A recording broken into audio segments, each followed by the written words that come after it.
시편 11편은 다윗이 정말로 어려운 지경에 빠져 있는데 의로우신 하나님 여호와를 신뢰하는 마음을 고백하는 신뢰의 시입니다. 3절을 보면 다윗이 어떤 어려운 지경에 처해 있는지 비유적으로 표현이 되어 있는데요. 터가 무너지면 의인이 무엇을 하랴. 지금 이렇게 다윗이 처한 현실을 터가 무너졌다라는 표현을 쓰고 있습니다. 여기서 이 터라는 히브리어는 국가의 기강 혹은 법률과 질서를 의미하는 단어입니다. 그러니까 국가의 기강을 바로잡는 법률과 질서, 공의와 정의가 완전히 무너져 버렸다는 뜻입니다. 그 상황에서 다윗이 지금 어떠한 형편에 처해 있습니까? 2절을 보면 악인이 활을 당기고 화살을 시위에 먹이며 마음이 바른 자를 어두운 데서 쏘려 하는도다.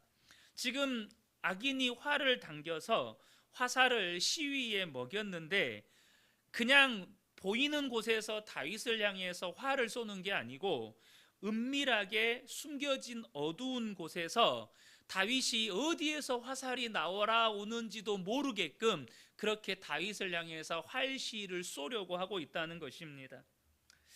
그러니 다윗은 지금 무엇 때문에 자신이 이런 공격을 당하는 것인지 도무지 이해가 안 되는 상황인 거예요. 어디에서 누가 쏜지도 모르는 화살을 지금 맞고 있는 거예요. 자신이 당한 고난이 도무지 이해도 안 되고 도무지 설명도 안 되는 그 고통에 다윗의 믿음도 흔들리고 있다는 것입니다. 자, 이처럼 터가 무너지고 그런 상황 가운데서 어디에서 날라오는지도 모르는 화살을 맞고 있는 이 상황에서 다윗의 선택이 뭐냐는 거예요. 1절을 보겠습니다. 1절 상반절입니다. 내가 여호와께 피하였거늘 이라고 다윗이 고백합니다. 이 여호와께 피한다는 말이 무슨 뜻입니까? 하나님을 의지하고 신뢰한다는 뜻입니다.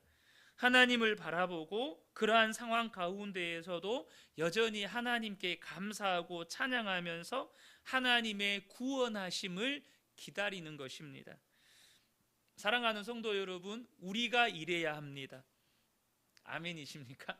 우리가 정말로 너무너무 힘든 처지에 나의 삶의 터전이 무너져 버린 것 같은, 누구한테 공격을 받은지도 모르게 공격을 받아서 너무너무 지금 고통스러운 상황 가운데에서 우리가 하나님을 바라보고 하나님께 감사하고 찬양하며 하나님의 구원하심을 기다릴 수 있는 믿음이 우리에게 있어야 한다는 것입니다. 그런데 이때 우리의 신앙은 세상의 도전과 유혹을 받게 됩니다. 우리가 보이지 않는 하나님을 의지하고 신뢰한다는 것, 하나님께 감사하고 찬양하면서 하나님의 구원을 기다린다는 것은 안 믿는 사람의 눈으로 보면 아무것도 하지 않는 것처럼 보입니다. 때로는 예수 믿는다고 하는 사람들의 눈에도 그렇게 보여요. 그래서 그것이 너무나도 어리석어 보이고 또 심지어 무능해 보이기까지 합니다. 그래서 믿지 않는 사람들이 뭐라고 말하죠? 시편 11편 1절 하반절입니다. 나는 여호와께 피했어요. 나는 하나님을 의지하고 바라보며 하나님께 감사하고 찬양하면서 하나님의 구원의 때를 기다리고 있어요. 근데 그것을 바라보는 세상 사람들, 악인들은 뭐라고 말하냐면 너희가 내 영혼에게 새같이 내 산으로 도망하라 함은 어찌함인가.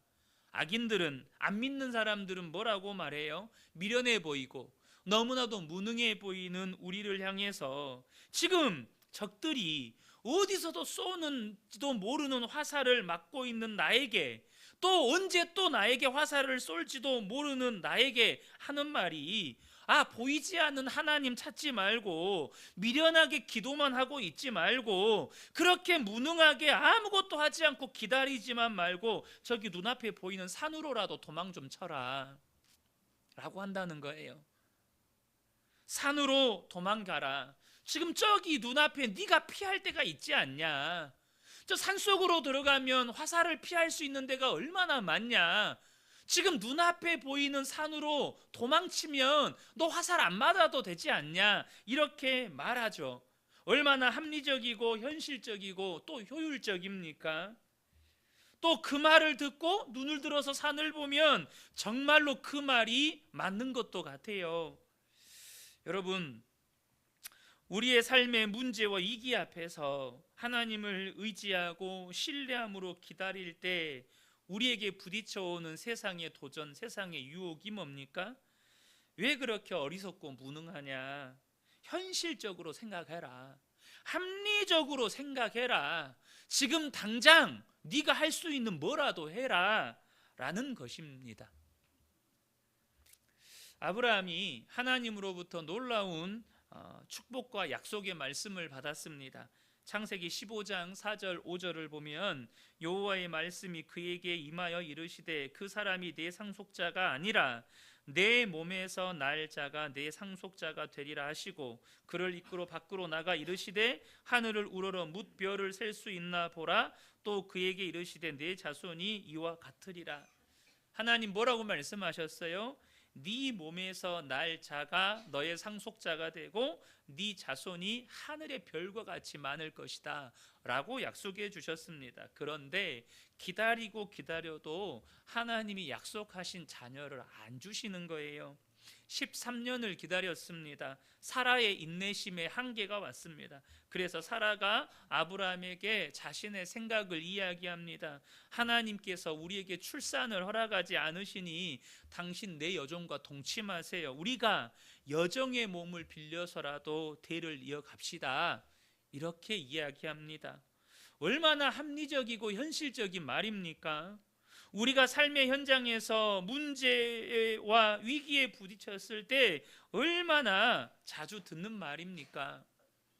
저는 저와 아주 가까운 분이시고 모태 신앙이신 장로님으로부터 그런 이야기를 들어본 적이 있어요. 나는 기도만 하라는 말이 제일 듣기 싫다.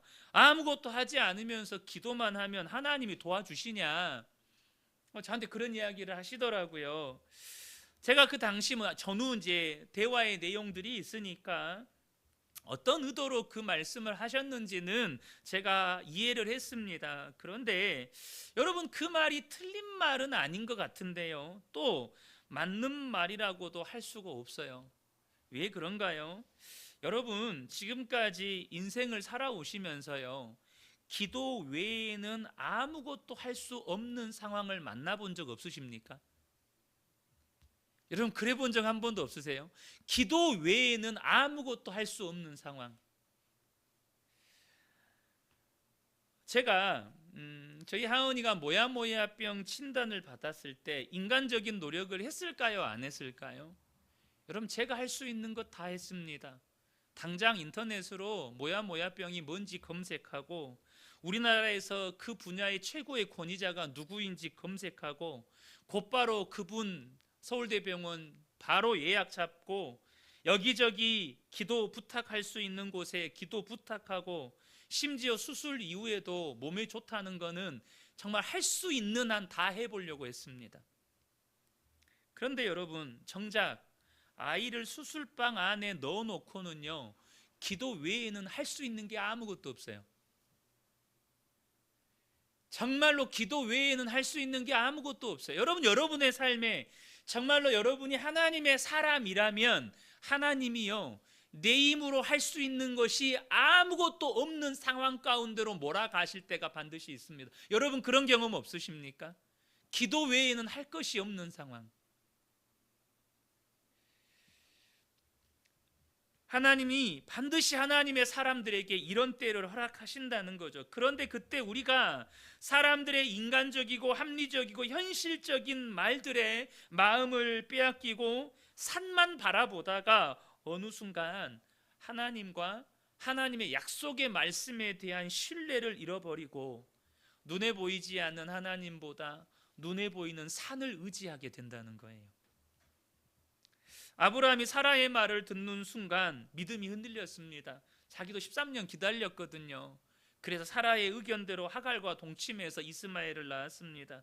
하나님의 약속의 말씀을 기다리지 못하고 인간적이고 합리적이고 효율적인 방법을 취한 거죠. 그 결과가 뭐죠? 인간적인 방법의 열매로 얻은 이스마엘이 그 집안의 갈등과 불화의 원인이 되고 그의 후손들은 수천 년을 이어오면서 하나님을 대적하는 민족이 되어버립니다. 여러분, 합리적이고 인간적이고 현실적인 말의 함정이 바로 여기에 있습니다. 우리가 첫 번째로 함께 기도할 내용입니다. 첫 번째 기도 제목 함께 우리가 읽었으면 좋겠습니다. 우리 함께 읽겠습니다. 우리가 삶 가운데 이해할 수 없는 고난과 삶의 터전이 흔들리는 위기를 맞았을 때에 하나님과 하나님의 약속의 말씀을 신뢰하는 믿음을 주소서. 오직 하나님께 피할 수 있는 믿음, 당장 문제가 해결되지 않아도 하나님께 감사하고 찬양하며 하나님의 구원을 기다릴 수 있는 흔들리지 않는 믿음을 주소서. 아멘. 여러분, 정말 우리가 이때 가만히 있기가 힘들어요. 이거라도 해보고 싶고 저거라도 해보고 싶고, 아닌 말로 내가 할 수 있는 모든 건 다 해보고 싶어요. 그런데 여러분, 근데요, 거기에 하나님을 향한 신뢰가 없어요. 하나님을 향한 그 약속의 말씀을 붙잡는 믿음은 없어요. 그것으로 인해서 어떤 결과를 가져올 수도 있어요. 근데 그 결과가 이스마엘이라는 겁니다. 이 시간에 우리가 정말로 흔들리지 않는 믿음을 하나님 앞에 구했으면 좋겠습니다. 이 시간에 주여 한번 외치고 우리 첫 번째 기도 제목 붙들고 기도하겠습니다. 주여, 하나님 아버지, 우리의 삶에 때로는 이해할 수 없는 고난과 심지어 우리의 삶의 터전이 흔들리는 위기를 맞을 때가 있습니다. 하나님, 그때 우리가 여전히 흔들리지 않고 하나님을 신뢰하고 하나님의 약속의 말씀을 신뢰할 수 있는 믿음을 우리에게 허락하여 주시기를 원합니다. 하나님, 오직 하나님께 피할 수 있는 믿음, 당장 내 눈앞에 있는 문제가 해결되지 않고 내 눈앞에 있는 고난이 해결되지 않아도 하나님을 바라보며 하나님께 감사와 찬양을 올려드리며 하나님께서 하나님의 뜻을 이루시고 하나님의 구원을 이루실 때까지 하나님 기다릴 수 있는 흔들리지 않는 믿음이 하나님 우리에게 부어지기를 원합니다. 주님, 우리 가운데 역사하시고 주님, 우리 가운데 은혜를 베풀어 주셔서 주여, 주님, 우리가 정말로 그런 믿음의 사람들로 우리를 부르신 자리에 설 수 있도록 하나님 아버지 역사하여 주시옵소서. 우리 두 번째 기도 제목인데요, 우리 두 번째 기도 제목 한 목소리로 함께 읽겠습니다. 하나님의 구원을 기다리며 기도하는 우리에게 들려오는 인간적이고 합리적이고 현실적인 세상의 말들로부터 우리의 마음을 지키게 하소서. 무엇보다 세상의 말들을 선택하는 것이 얼마나 두려운 결과를 가져오는지를 깨닫게 하시고 우리의 흔들리는 믿음을 붙드시는 은혜를 경험하게 하소서. 아멘. 만약 아브라함이 4,000년 전에 지금 이스마엘의 후손들이 오늘날과 같이 온 지구상에서 이렇게 하나님을 대적하는 그런 자손들로 번창할 것을 알았더라면, 여러분, 사라가 아무리 애원하고 애원해도 사라의 말 안 들었을 거예요. 근데 우리의 문제가 수천 년 후가 뭡니까? 5분 후를 모르는데요. 우리는 5분 후를 몰라요. 그러다 보니 지금 당장 눈에 보이는 산으로 달려가고 싶은 거예요. 옆에 있는 사람이 야, 저 산으로 달려가면 너 산다니까, 그 말에 나도 모르게 그냥 본능적으로 튀어가 버릴 때가 얼마나 많으냐는 거죠. 그러면 살 줄 알고, 그러면 당장 이 위기에서 벗어날 줄 알고. 그런데 여러분 어떻습니까? 곰을 피했더니 호랑이를 만나는 거예요. 곰을 피했더니 호랑이를 만나는 거예요. 여러분, 우리가 이럴 때가 정말 많습니다. 하나님, 정말 우리에게 들려오는 그 세상에 정말 현실적이고 합리적인 그런 말들로부터 흔들리는 우리의 믿음을 붙들어 주옵소서.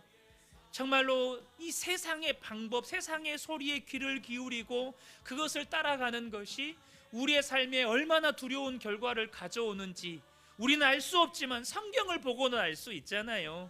인간적인 방법을 취했던 아브라함의 삶에 어떤 결과를 가져왔는지 하나님 보여주시잖아요. 다윗이 인구조사 막 해가지고 자기 막 자랑하고 싶었을 때 그것이 어떤 하나님의 진노를 샀는지 우리는 알고 있잖아요. 굳이 경험해 보지 않아도 압니다. 이 시간에 하나님 내게 그런 은혜를 주옵소서. 우리 주여 한번 외치고 통성으로 기도하겠습니다. 주여,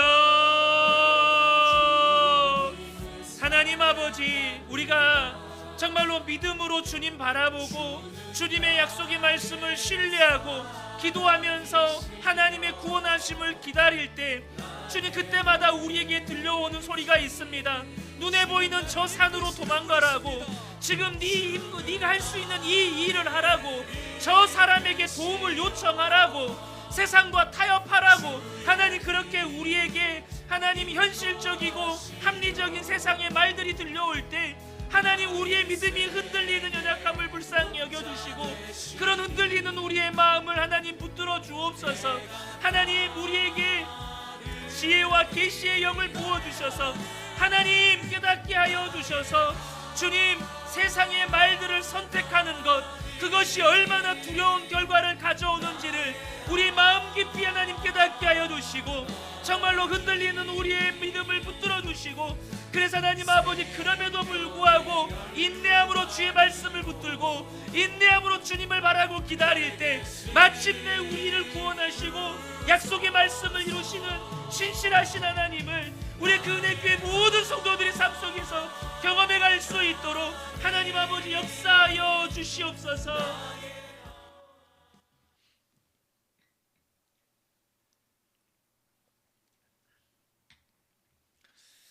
지금 다윗이 처한 환경은 터가 무너졌습니다. 국가의 기반이 완전히 흔들리는 그런 상태입니다.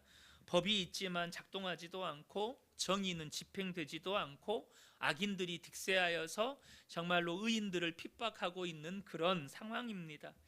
사회의 기준이 무너지면 그 사회 속에 살아가는 믿음의 성도들도 흔들릴 수밖에 없습니다. 그래서 다윗이 탄식하는 게 있어요. 3절을 다시 한번 보겠습니다. 보시면 터가 무너지면 의인이 무엇을 하랴, 이것이 다윗의 탄식이었습니다. 지금 다 무너졌어요. 그러니까 내가 과연 뭘 할 수 있겠습니까? 라는 탄식이에요. 우리가 인생을 살아갈 때에 앞서도 잠깐 말씀드렸지만 사회의 기준이 무너지고 그런 어떤 무질서한 상황이 아니더라도 아마 저를 비롯해서 저보다 윗세대들은 사회의 어떤 기준이, 사회가 흔들리는 상황을 아마 경험해 보셨을 거예요. IMF, 여러분 그때 사회가 전반적으로 얼마나 경제 위기를 심각하게 겪었습니까? 그래서 여러분 그때 당시에 정말 많은 분들이 스스로 목숨을 끊기도 하고 또 길거리에 내몰려서 노숙자로 살아가기도 하고, 여러분 그랬잖아요. 그때 여러분, 내가 할 수 있는 것이 아무것도 없음을 우리가 경험할 때가 있어요. 그런 상황을 만나면 거기서 우리는 깊은 절망을 느낍니다. 제가 초등학교 때 이렇게 동생이 죽었을 때에 그런 생각 해본 적 없어요. 내가 무엇을 할 수 있겠습니까? 무슨 깊은 절망까지는 아니었어요. 슬펐지만 절망을 느끼지는 않았습니다. 아버지가 돌아가셨을 때도 슬펐지만 그런 생각 해본 적 없어요.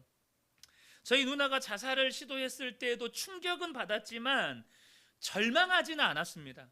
정말이에요. 절망하지는 않았어요. 내가 뭘 할 수 있지?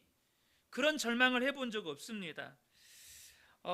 그래서 저는 그때 당시 그런 생각했어요. 사지만 멀쩡하면, 건강한 몸만 있으면 얼마든지 이 세상에 나 홀로 던져져도 나 잘 살아갈 수 있다, 여러분 그런 생각을 했었습니다. 그런데 그것이 얼마나 교만한 생각이었는지 제가 건강을 잃고 나서 알았습니다. 수술과 재활을 반복하고 한 7개월, 8개월이 지나갈 무렵부터 저에게 깊은 슬럼프가 찾아오는 거예요. 안 되는 겁니다. 안 되는 거예요. 물론 노력하면 몸의 건강, 재활을 열심히 하면 몸의 건강은 어느 정도 회복할 수 있겠죠. 그 문제는 마음이었어요. 마음. 나도 모르게 제가 살아왔던 삶 가운데 경험했던 그런 아픔의 사건들로 인해서 쌓이고 쌓였던 그런 마음의 상처들이 제 마음을 완전히 무너뜨려 버린 거예요. 그러니까 그 깊은 절망과 좌절감에서 헤어나오지를 못하는 거예요. 몸도 이제는 다 어느 정도 회복이 됐어요. 목발도 뗐어요. 걸어 다닐 수도 있어요. 근데 마음은 일어서지를 못하는 거예요.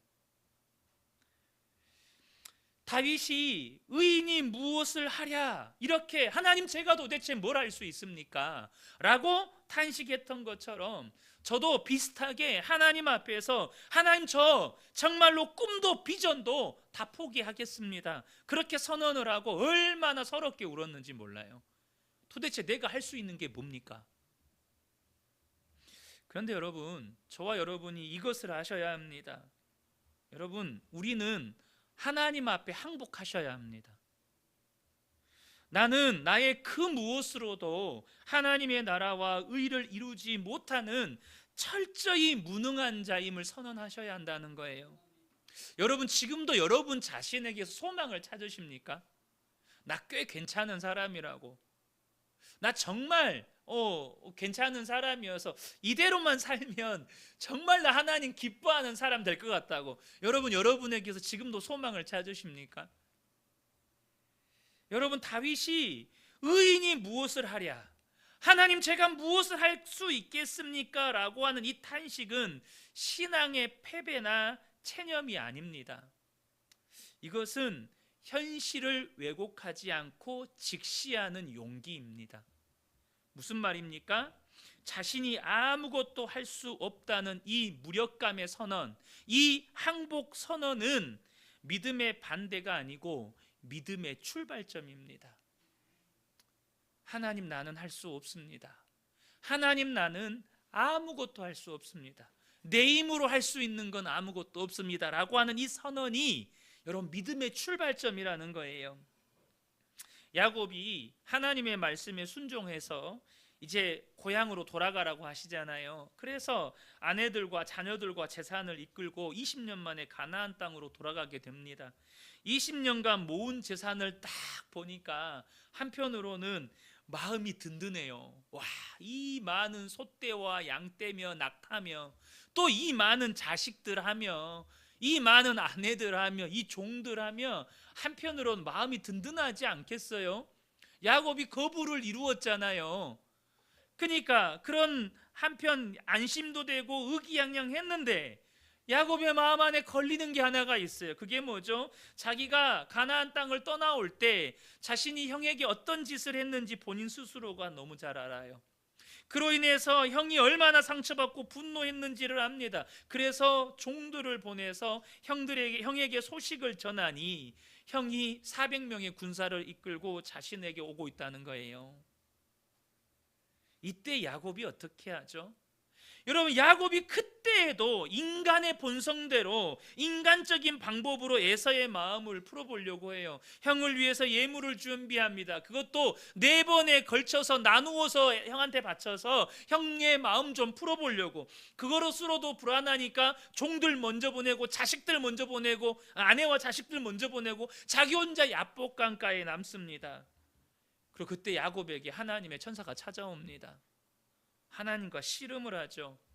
그의 이 허벅지 관절이 어긋나고서야 비로소 깨닫습니다. 아, 안 되는구나. 아, 내 힘으로 안 되는구나. 내가 아무것도 할 수 없구나. 비로소 깨달아요. 저는 여러분의 허벅지 관절이 여러분 어긋나게 되시기를 축복합니다. 여기 다치란 말이 아니고요. 여러분의 영적 허벅지 관절이 주님 앞에서 어긋나게 되시기를 축복합니다. 아, 내 힘으로 안 되는구나. 내 힘으로 형의 분노 하나 풀 수가 없구나. 20년 동안 수고해서 그 많은 재산을 모아가지고 형을 기쁘게 할 만큼 많은 애물을 준비해서 형 앞에 쏟아내도 형의 분노는 야곱의 힘으로 못 풀어요. 그러니까 야곱이 어떻게 하죠? 창세기 32장 26절부터 29절을 보면 그가 이르되 날이 세려하니 나로 가게 하라. 야곱이 이르되 당신이 내게 축복하지 아니하면 가게 하지 아니하겠나이다. 무슨 말이죠? 나에게 은혜를 베풀어 주세요. 나를 축복 좀 해주세요.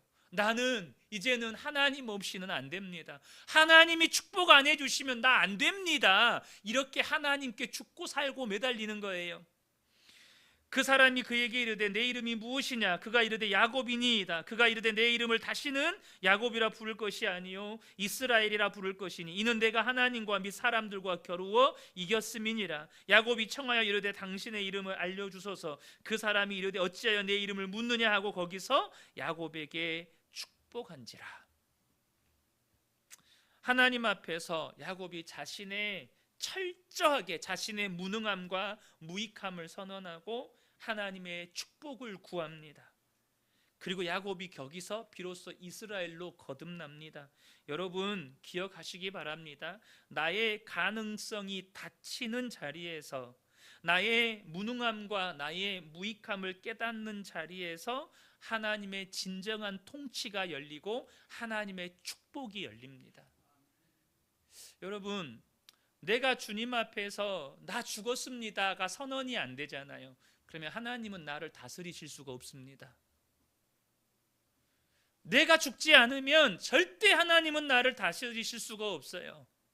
나의 무능함과 나의 무익함과 나의 가능성이 제로라는 사실을 하나님 앞에 선언하지 않으면 여러분, 하나님 우리에게 축복을 부어주셔도 우리가 받을 수가 없습니다. 그리고 또 한 가지를 기억하시면 좋겠습니다. 우리의 삶의 터전, 우리의 살아가는 삶의 이 땅은 여러분 흔들릴 수 있어요. 앞서도 잠깐 말씀드렸지만 국가의 시스템도 흔들릴 수 있어요. 97년도에 정부가 IMF 국제통화기금 구제 요청을 했습니다. 그때 어땠습니까? 대한민국 경제가 휘청거렸습니다. 정말로 100대 기업 안에, 특별히 10대 기업 안에 몇 개가 날아갔는지 몰라요. 여러분 잘 아시는 것처럼 그때 삼성보다 더 위에 있었던 대우가 날아갔잖아요. 삼성보다 더 재벌 대기업인 대우가 날아갔습니다. 그런데 여러분, 그때 정말로 많은 사람들이 자살도 선택하고 노숙자로 살아가기도 하고 정말로 이혼하고 난리도 아니었죠. 저도 지금도 기억합니다. 부산으로 저희 이사 갔을 때 IMF가 터지니까 어머니 회사 월급이 안 나오는 거예요. 얼마나 힘들었는지 몰라요. 그런데 여러분 꼭 기억하십시오. 땅은 흔들려도 하늘은 흔들리지 않는다는 거예요. 하나님의 보좌는 절대 무너지지 않습니다. 저와 여러분이 이것을 기억하셔야 돼요. 고린도 후서 4장 7절부터 9절입니다. 우리가 이 보배를 질그릇에 가졌으니 이는 심히 큰 능력은 하나님께 있고 우리에게 있지 아니함을 알게 하려 함이라. 우리가 사방으로 오겨쌈을 당하여도 쌓이지 아니하며 답답한 일을 당하여도 낙심하지 아니하며 박해를 받아도 버림받지 아니하며 거꾸로 뜨림을 당하여도 망하지 아니하고. 뭘 말씀하시는 겁니까? 사방이 막혀 있어도 하늘은 안 막힙니다. 우리가 정말로 사방이 막혀 있고 어느 한 곳 나에게 도움 줄 곳 없어도 여러분 하늘은 열려 있다는 거예요. 그리고 하나님은 그 열려 있는 하늘을 향해서 하나님의 이름을 부르고 하나님의 얼굴을 구하는 자를, 나의 무익함과 무능함과 나의 가능성 없음을 선언하고 하나님을 붙드는 자를 반드시 건지시고 구원하신다는 것입니다. 여러분, 기도는요 무능한 사람들이 하는 게 아니에요. 기도는 하나님의 능력을 아는 사람들이 하는 것입니다. 내가 무능하기 때문에 기도하는 게 아니라 나는 무능하지만 하나님이 어떤 분이신지를 알기 때문에 기도하는 겁니다. 저는 이 밤에 함께 예배한 우리 모든 성도님들이 사방이 막혀 있더라도 열려있는 하늘을 향해서 하나님의 얼굴을 구할 때 나를 건지시고 나를 붙드시는 하나님을 경험해 가시는 복된 성도님들 되시기를 축복합니다. 우리 함께 기도하겠습니다. 세 번째 기도 제목입니다. 함께 읽겠습니다. 내 힘과 능력으로 무언가를 할 수 있다는 생각이 교만임을 알게 하소서. 도리어 나의 가능성이 닫히고 나의 무능함과 무익함을 깨닫는 자리에서 하나님의 통치와 축복이 열린다는 사실을 깨닫고 야복강의 야곱처럼 내가 아무것도 할 수 없음을 선언하고 겸손히 주의 은혜를 구하는 삶을 살아가게 하소서. 아멘. 여러분, 아직도 저는 많이 멀었는데요, 제가 정말 하나님을 알면 알수록, 복음을 알면 알수록 저에게는 여러분 아무런 소망이 없더라고요. 정말 안타까운 건 제가 잘 안 죽어져서, 제가 살아있으면 그때부터는 교통사고인 거예요. 제가 살아있잖아요. 가정에서도 교통사고, 교회에서도 교통사고, 난리도 아닌, 내가 운전대를 잡는 순간 여러분 교통사고예요. 여러분, 내가 할 수 있는 게 없습니다. 주님이 하셔야 합니다. 이 시간에 우리가 함께 기도할 때, 하나님, 나는 무익한 자입니다. 나는 무능한 자입니다. 나에게는 소망이 없습니다. 그러니 오직 주님만 나에게 은혜를 주시고 주님만 나의 소망이시니 내가 내 평생 주님만을 붙잡고 주님의 은혜를 구하며 살아갈 수 있도록 주여 내게 은혜를 베풀어 주옵소서. 우리 주여 한번 외치고 통성으로 기도하겠습니다. 주여, 하나님 아버지, 내 안에 제가 주님을 알면 알수록, 제가 십자가 복음을 깨달으면 깨달을수록 내가 얼마나 무익한 자인지요, 내가 얼마나 무능한 자인지요, 내가 얼마나 하나님 아버지 가능성이 없는 자인지요. 하나님, 내가 살아있으면 그것이 사고입니다. 내가 살아있으면 가정에서도 사고고 교회에서도 사고입니다. 하나님, 날마다 내가 예수님과 함께 십자가에서 죽었다는 사실을, 나의 가능성 없음과 나의 무익함과 나의 무능함을 하나님 앞에 철저하게 고백하고, 날마다 나의 소망 되시고 구원 되시는 예수님을 구할 때, 하나님의 얼굴을 구할 때 나를 붙드시고 나를 인도하시고, 그렇게 하나님 아버지 나의 삶에 구원의 은혜를 베푸시는 하나님을 하나님 날마다 경험해 갈 수 있도록, 야복강의 야곱처럼 날마다 하나님의 은혜를 구하는 삶을 살아갈 수 있도록 주여 내게 은혜를 베풀어 주시옵소서. 우리 네 번째 기도 제목입니다. 네 번째 기도 제목 함께 읽겠습니다. 우리의 삶의 터전이 흔들리는 위기를 만났을 때 땅은 흔들려도 하늘은 흔들리지 않고 하나님의 보좌는 결코 무너지지 않음을 알게 하소서.